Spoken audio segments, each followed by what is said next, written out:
Chapter 11. Festive Preparations.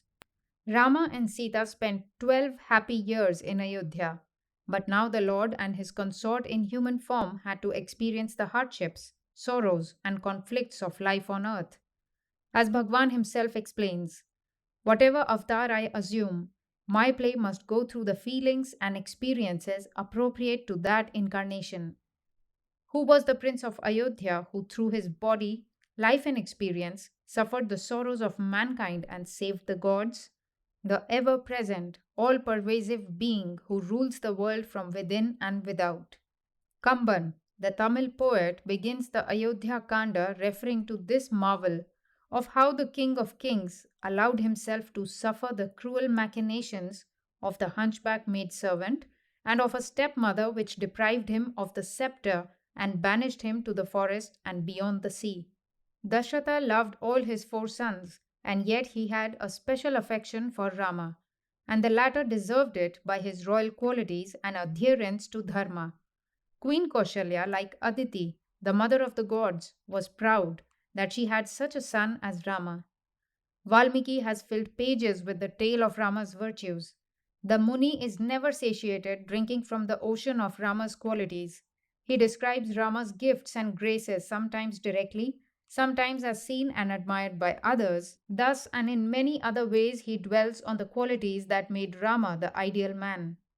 Rama's graceful frame and virile beauty, his strength, his courage, the purity of his heart, his perfect life, his compassion, sweetness of speech, his serenity, his deep wisdom, and his statesmanship were admired by the people and made them eagerly look forward to his becoming king. And Dasharatha knew and rejoiced in this expectation. Hence, considering his old age, he wished to crown Rama as Yuvaraja and entrust him with the de facto rule of the kingdom. Informing his ministers of his desire, he had the Rajya Sabha convened. Rishis and wise men, leaders of the city, and kings from neighboring lands attended the Rajya Sabha. When all were seated, each in his appropriate place, Dasharatha rose and addressed them. His deep manly voice, like the sound of a trumpet or the roar of rain bearing clouds, filled the great hall. A royal radiance shone from his face. His words were full of meaning and charmed all ears. Like my ancestors, I have tended this kingdom as a mother cares for her child. I have worked unremittingly for the people. Now my body is old and infirm. I wish therefore to appoint my eldest son as Yuvaraja and transfer to him the burden of responsibility. Following the holy custom of my forefathers, I hope to spend the rest of my life in austerities in the forest.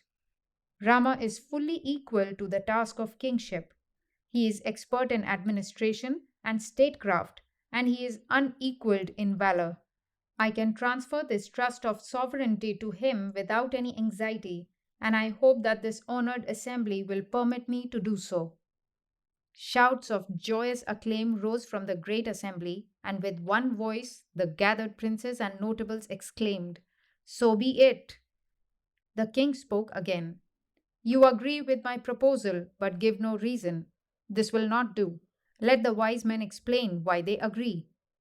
Then several speakers rose and explained Rama's virtues and fitness to rule. The king's heart was filled with joy to hear these praises of Rama. At last the whole assembly rose and said with one voice, "Let there be no delay. Let Rama be anointed Yuvaraja."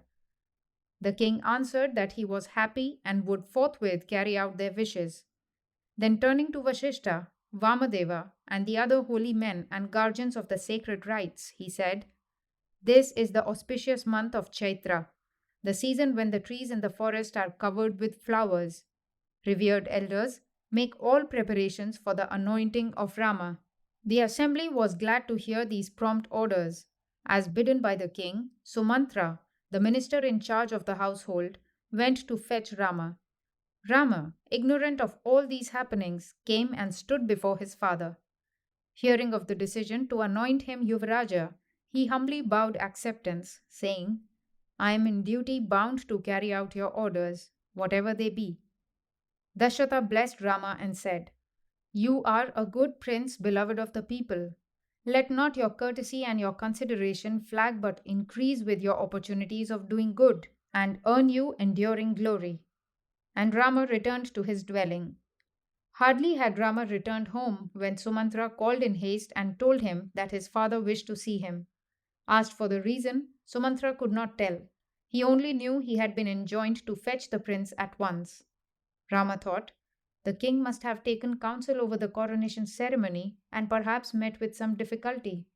But whatever happens is for the best. Rama was not eager to assume authority, but looked on it as only a duty to be done. If the king wanted him to take it up, he was ready to do so. But if the king wanted him to give it up, he was equally willing. In this mood, Rama went to his father.